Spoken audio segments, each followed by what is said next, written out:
Hi guys, இன்னைக்கு பார்க்க போற interview question என்னன்னா two threads in your put API update the same resources in the hash map what it will happen.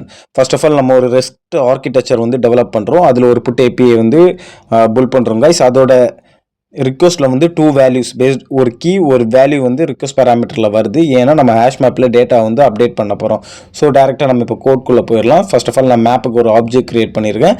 ஆப்ஜெக்ட்ல வந்து ஃபர்ஸ்ட்ல என்ன பண்றேன்னா புட் பண்றேன் வேல்யூ கீ வந்து 10ன்னு கொடுக்குறேன், வேல்யூ வந்து 20ன்னு கொடுக்குறேன். ஸோ இப்போ என்ன பண்ணுறேன்னா ரெண்டு த்ரெட் வந்து சைமல்டேனியஸில் டேட்டா வந்து ஆக்சஸ் பண்ண ட்ரை பண்ணுது.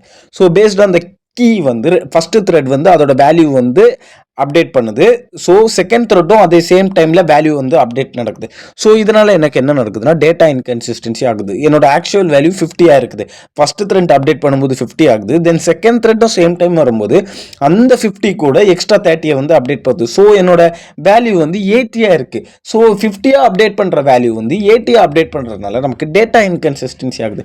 ஸோ இதை ஓவர் கம் பண்ணிட்டு வந்தது தான் concurrent hash map. Concurrent hash மேப்போட நீட் என்னன்னா அட் த சேம் டைமில் ஒரே ஒரு த்ரெட் மட்டும் தான் ஆக்சஸ் பண்ணும். இன்னொரு த்ரெட் வந்து வெயிட் பண்ணிட்டு தான் இருக்கும். இந்த ரைட் ஆபரேஷனுக்கு மட்டும் ரீட் ஆபரேஷன் சைமல்டேனியஸ்ல பேரலா நடக்கும். பட் ரைட் மட்டும் at the only one thread மட்டும் தான் ஆக்சஸ் பண்ணும். ரைட் பண்ண இன்னொரு த்ரெட் வெயிட் பண்ணிட்டு தான் இருக்கும் கைஸ்.